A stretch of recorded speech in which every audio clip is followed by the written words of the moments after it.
할렐루야. 오늘 거룩한 주일 기쁨과 감사함으로 주 앞에 나와 예배하는 성도 여러분, 주님의 이름으로 축복합니다. 여러분, 험난한 세상을 지금까지 잘 극복해 나가고 있다고 생각을 하십니까? 어느덧 벌써 코로나가 시작되어서 기간으로 따지면 5년째입니다. 5년째. 횟수로 따지면 3년 반 정도가 된 것 같습니다. 3년 반 동안에 코로나 시대를 겪으면서 여러분 어떤 생각을 하시게 되었습니까? 아마도 많은 분들이 전염병이 이렇게 무서운 병이구나 라는 것을 생각하셨을 것입니다. 지난주 5월 15일까지의 전 세계 코로나 현황을 찾아보니까 확진자 통계가 어떻게 나왔냐 하면은 전 세계적으로 6억 8,829만 명이라고 합니다.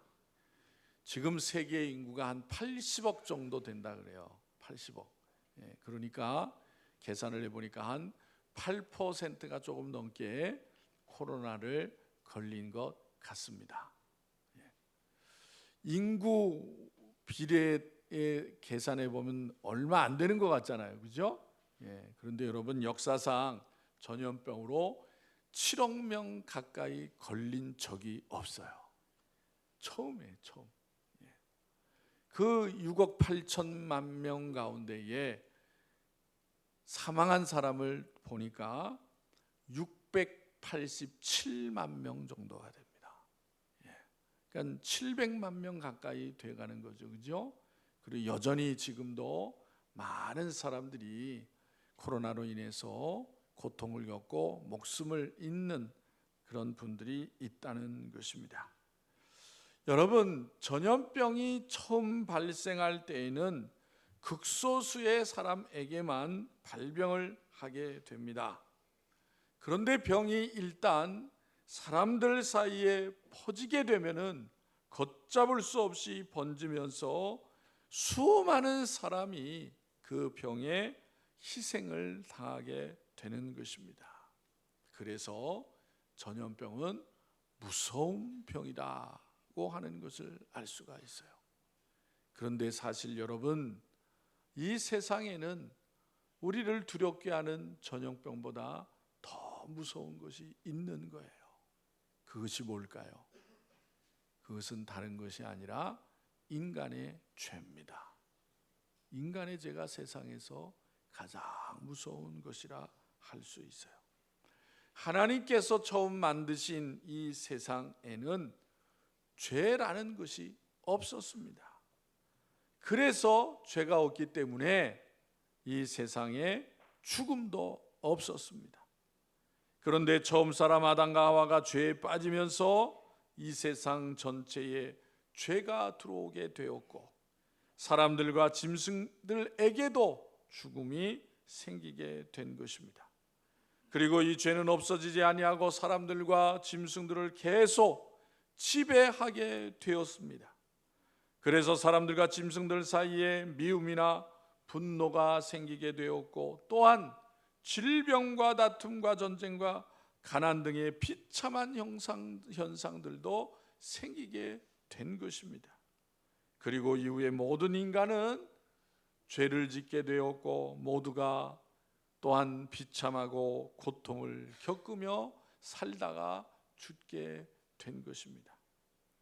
이 시간 본문 말씀이 기록된 창세기 3장에는 하나님께서 창조하신 첫사람 아담과 하와가 하나님이 지으신 에덴 동산에 살게 된 것을 말씀하고 있습니다.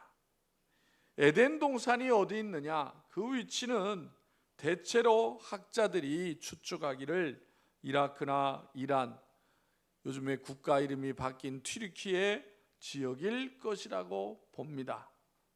왜냐하면 거기에 나오는 오늘 성경의 창세기에도 언급되어 있는 4개의 강, 그 중에 유프라테스 강, 이런 강들의 이름이 성경에 그대로 나오고, 또한 그 지역이 인류 역사의 가장 오래된 문명과 발전된 국가가 세워졌기 때문에 여러 상황으로 볼 때 비옥한 지역이었고 아름다운 지역으로 그곳이 에덴 동산이 있던 곳이었을 것이다 라고 추측을 합니다.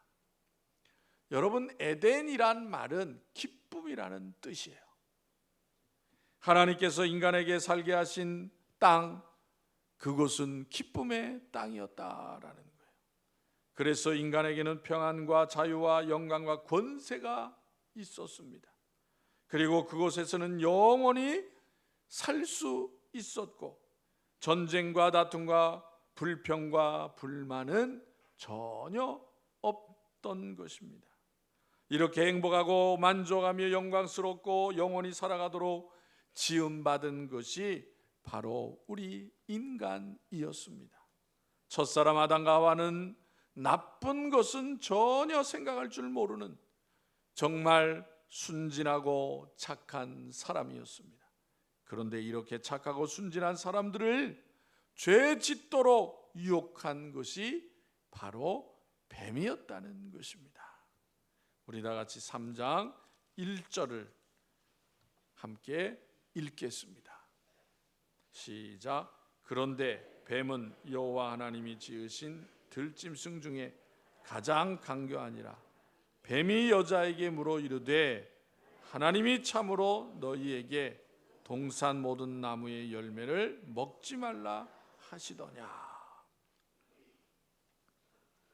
여기에 보면은 하나님이 지으신 들짐승 중에 뱀이 가장 뭐하다고요?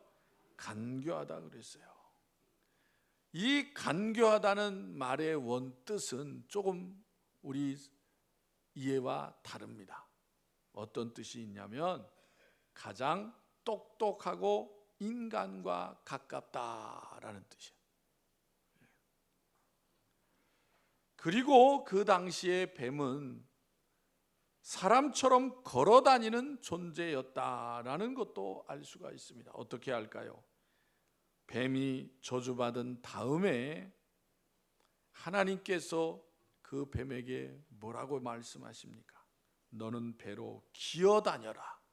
흙을 먹으며 살아라 라고 말씀하신 거예요. 원래부터 기어다녔으면 뭐 기어다니라고 말씀할 필요가 뭐가 있겠어요, 그죠? 기어다니지 않았으니까 기어다닌다고 하셨겠죠. 그래서 아마도 어떤지는 모르지만은 사람처럼 걸어다녔다라고 생각해 볼 수가 있습니다. 그러면 걸어다닌 뱀이 다리가 몇 개였느냐? 그건 몰라요. 그게 중요한 게 아니에요. 그게 중요한 게 아니에요. 중요한 것은 뭐냐면 이 간교한 뱀이 하와에게 접근했다는 거예요. 무엇 때문에 접근했습니까? 그것은 아담과 하와가 동산에서 쫓겨나게 하기 위하여, 그리고 거룩하신 하나님과의 관계를 끊게 하기 위하여 접근하였던 거예요. 이와 같이 여러분, 사단의 목적은 분명한 것입니다. 목적은 하나밖에 없어요. 옛날이나 지금이나 사단의 하는 일은 똑같은 거예요. 그것이 무엇입니까? 그것은 사람이 하나님과의 관계를 끊어버리는 것입니다. 사람이 이 세상 만물을 또 인간을 지으신 그 하나님과 멀어지게 하는 거예요. 사람이 하나님을 의심하게 하고 믿지 못하게 하고 대적하게 하는 것이 사단의 목적인 것입니다. 인간이 하나님을 떠나도 잘 살 수 있고 하나님 없이 살아도 잘 살 수 있다고 하는 것이 사단의 유혹의 무기인 것입니다. 이 시간 본문 말씀을 보면 선악과를 먹고 난 후 동산나무 사이에 숨은 아담을 하나님께서 부르시게 되는 것을 볼 수가 있습니다. 그런데 아담이 하나님이 부르실 때 10절에 보면 뭐라고 대답을 합니까? 내가 벗었으므로 두려워하여 숨었나이다 라고 대답을 한 거예요. 그러자 하나님이 아담에게 다시 물으십니다. 뭐라고 묻습니까? 누가 너의 벗었음을 너에게 알게 하였느냐라는 거예요. 아담과 하와가 하나님을 피해 나무 뒤에 숨었던 이유는 무엇 때문이에요? 자기가 벗었음을 알았기 때문이에요. 그렇다면 선악과를 먹기 전에는 벌거벗지 않았습니까? 그때도 벌거벗고 있었어요. 그러나 그때는 부끄러워하지 않았다는 거예요. 창세기 2장 25절에 보면 아담과 그의 아내 두 사람이 벌거벗었으나 부끄러워하지 아니하니라 라고 말씀하고 있습니다. 그때는 그렇게 부끄러워하지 않았는데 선악과를 먹은 결과로 자신의 벌거벗음을 알게 되었고 부끄러워하고 또 하나님이 지나가시는 소리를 듣고 두려워서 나무 뒤에 숨었다는 것입니다. 하나님은 숨어있는 아담과 하와를 부르셨습니다. 아담아, 내가 어디 있느냐? 그리고 하나님께서 또 물으시기를 누가 너의 벗었음을 너에게 알려주었느냐라고 하셨어요. 여러분, 하나님의 이 질문에는 그같이 숨은 아담과 하와를 보시면서 하나님이 진노하시고 또한 그들의 모습을 안타까워하시는 모습이 담겨져 있는 것입니다. 내가 벌거벗을 때도 나는 너를 사랑하였다. 그런데 누가 내게 벌거벗었다고 말해주므로 나로부터 너희들이 숨게 만들었냐라고 말씀하시는 거예요. 그렇기 때문에 하나님께서 보시기에는 아담이 벗었다는 사실보다도 그가 벗었다는 것을 아담에게 고하는 것이 더 나쁜 일인 것입니다. 왜냐하면 아담으로 하여금 하나님을 두려워하게 만들고 하나님을 피해서 숨게 만들었기 때문이에요. 성도 여러분, 사람이 나쁜 짓을 하는 것도 나쁜 것이지만은 자기를 나쁜 사람으로 단정하는 것은 더 나쁜 거예요. 왜냐하면 나쁜 사람이라고 단정짓는 순간부터 사람은 낙심하고 회개하지 못하고 변화의 가능성을 믿지 못하고 부득이 더 나쁜 길로 빠지게 되기 때문인 것입니다. 여기에서 사단의 역할이 있는 거예요. 흉계가 있는 거예요. 사단의 무서운 계략은 이렇게 사람을 꼬여서 나쁜 짓을 하게 만든 다음에 또한 나쁜 자라고 그를 정죄하기 시작하는 것입니다. 사람을 나쁜 사람이라고 정죄하면 그때부터 그 사람은 자기를 부끄럽게 여기고 자기를 추하게 여기고 자기 자신을 나쁜 사람이라고 당전짓고 자기는 하나님의 사랑을 받을 자격이 없다고 생각하고 스스로 하나님으로부터 멀어지게 되는 거예요. 하나님을 두려워하고 하나님을 피하고 하나님으로부터 숨게 만드는 것입니다. 사단이 아담과 하게 그렇게 한 거예요. 이것이 사단이 목적으로 삼는 일인 거예요. 아담뿐만 아니라 오늘날에도 사단은 우리에게 그렇게 흉계를 가지고 아담처럼 하나님을 피하게 만든다는 것입니다. 본문의 아담의 모습을 통해서 그래서 우리는 무엇보다도 사단이 어떤 흉계 계략을 가지고 있는가라는 것을 바로 알아야 되는 것입니다. 첫 번째로 사단은 사람으로 하여금 부정적인 마음을 갖게 한다는 거예요. 아담이 죄를 지은 다음에 하나님께 대답하기를 자신이 선악과를 먹은 것은 하나님이 주셔서 나와 함께 있게 하신 여자 그가 그 나무 열매를 내게 주므로 내게 먹었나이다 라고 12절에 대답하는 것을 볼 수가 있습니다. 여러분, 이 말은 아담이 그 선악과를 먹은 것은 자신의 책임이 아니라 누구 책임이라고 말하는 거예요? 하나님 책임이라고 그러는 거예요. 하나님 책임. 하나님께서 하와를 자신에게 주지 않았다면 자신이 선악과를 먹지 않았다고 말하는 거예요. 결국 하나님의 책임이라는 것은, 그렇게 죄진 것은 하나님 잘못이라는 거예요. 자기가 죄진 거는. 그러자 하나님께서 이번에는 하와에게 물으십니다.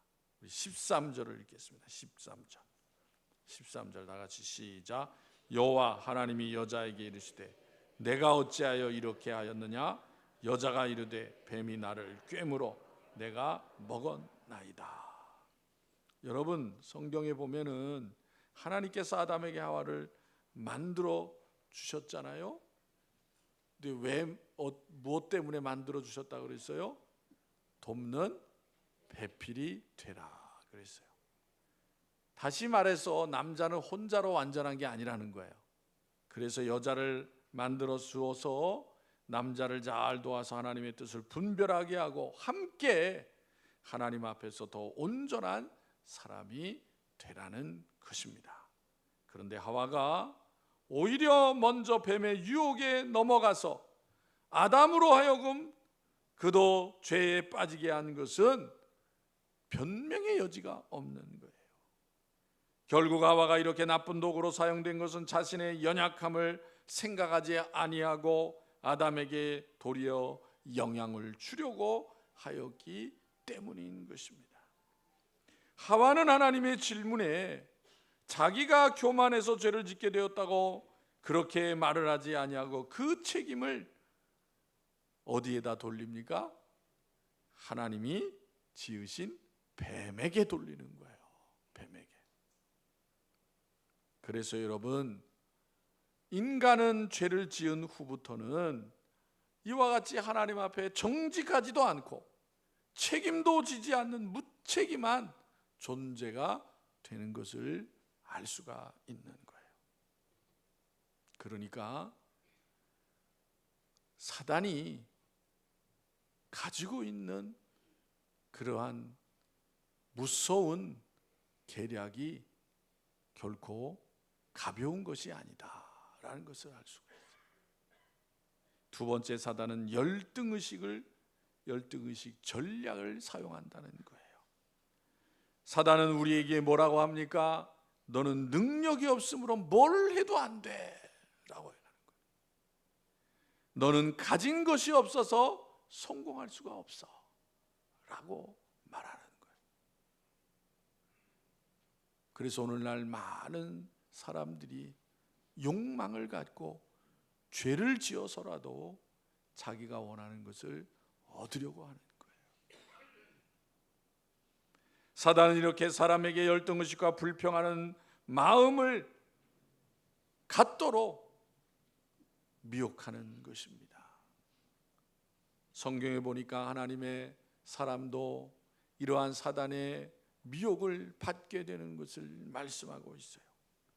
그래서 엘리야가 갈멜산에서 450명의 바알 선지자들과 싸워서 살아계신 하나님, 오늘도 역사하신 하나님을 나타내는 승리를 하게 되지만은 그 이후에 이세벨이 더 악독하여져서 엘리야를 죽이려고 할 때에 엘리야가 겁을 먹고 도망을 가게 됩니다.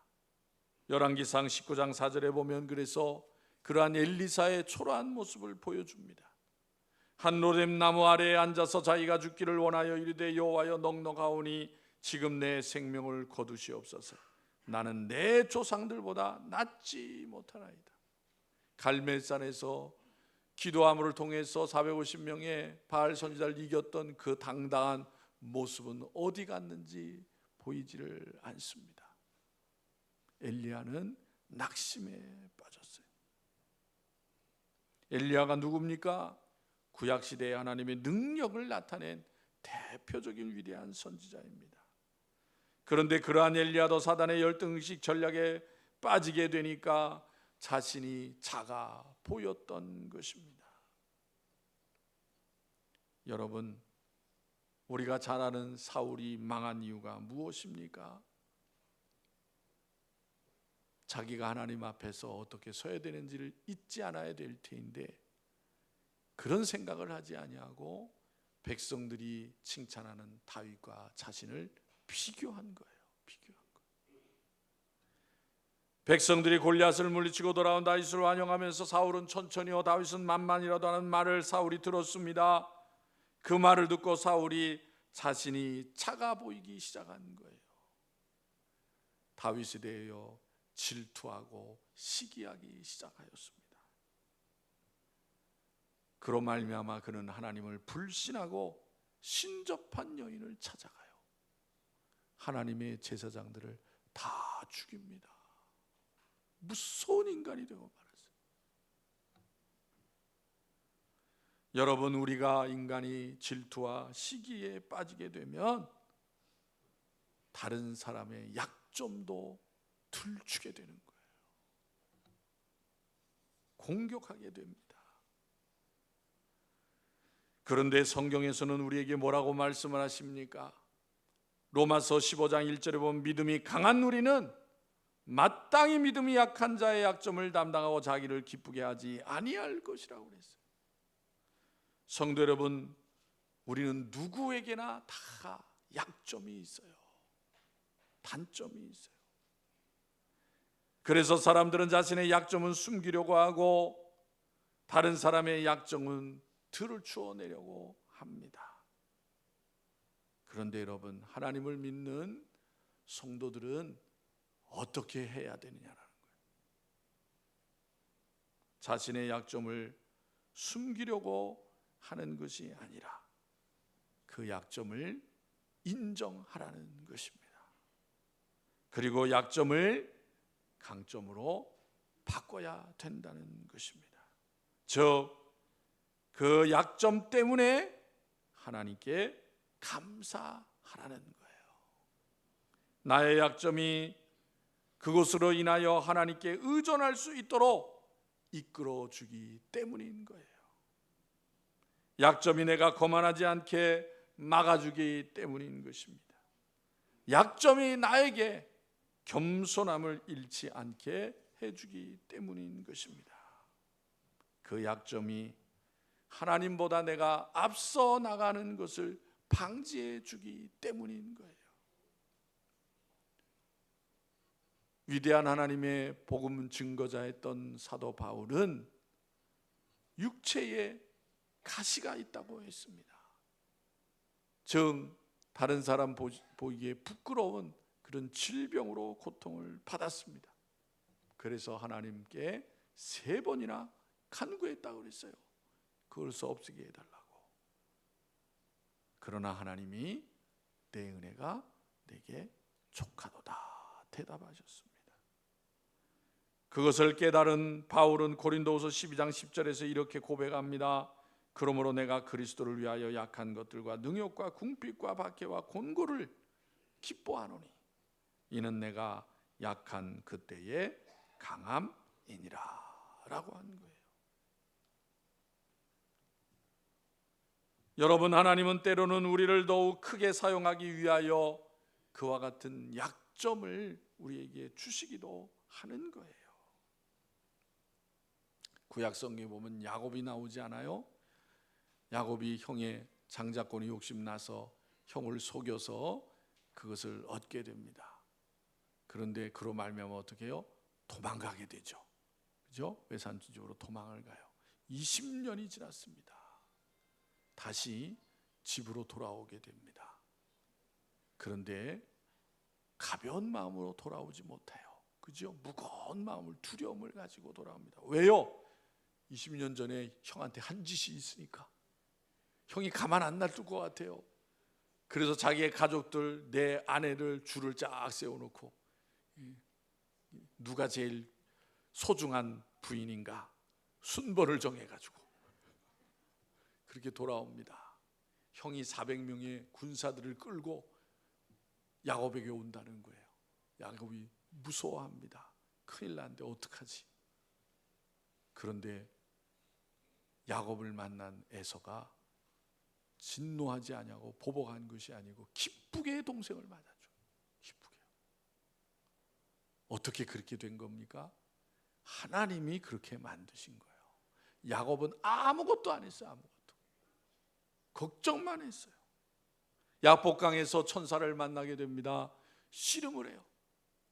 씨름을 했다고 우리나라의 씨름처럼 그런 씨름한 게 아니에요. 하나님께 매달려서 기도했다는 거지. 살려달라고. 천사가 이제 날이 밝으니까 나 갈래. 안 됩니다. 못 갑니다. 천사가 야곱을 쳤어요. 허벅지를 쳤어요. 그때부터 야곱이 절룩거렸다 그랬어요. 왜 그렇게 했을까요? 도망가지 말라는 거예요. 너 하나님을 그렇게 매달린 것처럼 그렇게 항상 하나님만 찾고 살아라. 본문 말씀에서 누가 너의 벌거벗음을 내게 알렸느냐라는 말에서 이 알렸느냐라는 말은 죄악을 고발한다는 뜻이에요. 즉 누가 너의 벗은 것을 잘못된 것이라고 고발했느냐라고 하나님이 물으신 거예요. 그렇습니다. 아담을 그러한 것처럼 사단은 우리의 약점을 벗었음을 고발하는 거예요. 또 10절에서는 내가 벗었으므로 두려워하여 숨었나이다 라고 야곱이 말하게 됩니다. 그렇습니다. 사단은 우리의 벗은 것을 두렵게 합니다. 사단은 우리의 약점을 고발하며 두려워하는 존재가 되게 하는 거예요. 그래서 또 다른 죄를 짓게 하고 하나님 앞에 나가지 못하게 하고 두려운 마음을 갖고 살게 만드는 거예요. 그러므로 성도 여러분, 이 같은 사단의 계략을, 그런 사단의 음성을 우리는 물리쳐야 된다는 거예요. 여러분의 약점, 연약함만을 보지 마시고 하나님의 은혜와 능력을 바라보는 복된 성도들이 되시기를 바랍니다. 본문의 말씀을 통해서 우리에게 가르쳐 주시는 것은 보이지 않지만 이 세상을 살아갈 때 우리는 하나님의 음성도 듣지만 사단의 음성도 들어요. 사단의 음성이 들릴 때는 물리쳐야 된다는 거예요. 이 시대의 혼란한 세상 가운데 시지각각으로 들려오는 사단의 음성을 담대히 예수님과 같이 하나님의 말씀을 통해서 물리치시고, 소중한 생명의 말씀은 하나님 말씀에 더 귀를 기울이시고 하나님 앞에 날마다 더욱 가까이 나아가는 믿음의 성도들이 다 되시기를 주님의 이름으로 축원합니다. 기도드리겠습니다. 존귀하시고 자비로우신 여호와 하나님 아버지, 은혜를 감사합니다. 혼란한 세상, 또 이 코로나로 인해서 많은 어려움들을 겪었던 기간들을 하나님께서 저희들을 긍휼히 여겨주시고 붙들어 주시고 힘주셔서 저희들이 잘 이겨나간 줄로 믿습니다. 이러한 세상의 질병과 공고함을 우리에게 가져들은 죄악들이 여전히 이 땅에 존재하고 있습니다. 그럴 때마다 하나님의 말씀을 더욱더 굳건히 붙잡는, 그래서 그 모든 환난과 어려움들과 시련들을 더욱더 굳건히 이겨나가는 믿음의 성도들이 되어지게 하여 주시옵소서. 사랑하는 성도들의 가정과 일터를 하나님 기억하여 주시옵시고, 혼란한 세상 가운데 가정이 넘어지지 않게 하여 주시옵시고, 오직 하나님을 경외하는 믿음 가운데에 굳건히 서고 믿음으로 하나 되어지는 복된 성도들이 가정이 되어지게 하여 주시옵소서. 또 질병으로 고통받는 성도들도 있사오니 하나님 은혜를 베풀어 주시고 권능의 손길을 어루만져 주시어서 담대히 이겨나가고 회복되어져서 하나님 앞에도 귀하게 쓰임받는 삶을 살게 하여 주시기를 원합니다. 이 나라 이 백성도 긍휼히 여겨주시고 혼란한 세상 가운데에 방황하지 않게 하여 주옵시고, 오직 구원의 살 길이 하나님께 있는 것을 깨닫게 해주셔서 하나님 앞에 돌아오는 이 백성, 이 나라가 되어지게 하여 주시옵소서. 대통령과 위정자들도 겸손함으로 하나님 앞에 나오게 하여 주옵시고, 백성과 나라를 위해서 바르게 일하는 위정자들이 되어지게 하여 주시옵소서. 사랑하는 가정마다 사랑하는 자녀들을 하나님 붙들어 주시고 방황하지 않게 해주시고 하나님의 말씀을 통하여 소망과 꿈을 갖게 하여 주시고 하나님 앞에 잘 쓰임받는 삶을 살아가는 우리의 자녀들이 다 되어지게 하여 주옵소서. 우리 주님의 피값으로 사진 교회가 흔들림 없이 굳건히 서게 하시며 날마다 하나님께 참 소망이 있는 것을 증거케 하여 주시옵시고 그리스도의 향기된 모습을 날마다 더해 나갈 수 있도록 은혜 베풀어 주시옵소서. 모든 것을 우리 주님께 의지하고 우리를 사랑하시고 생명 되시는 예수님의 이름으로 기도하옵나이다. 아멘.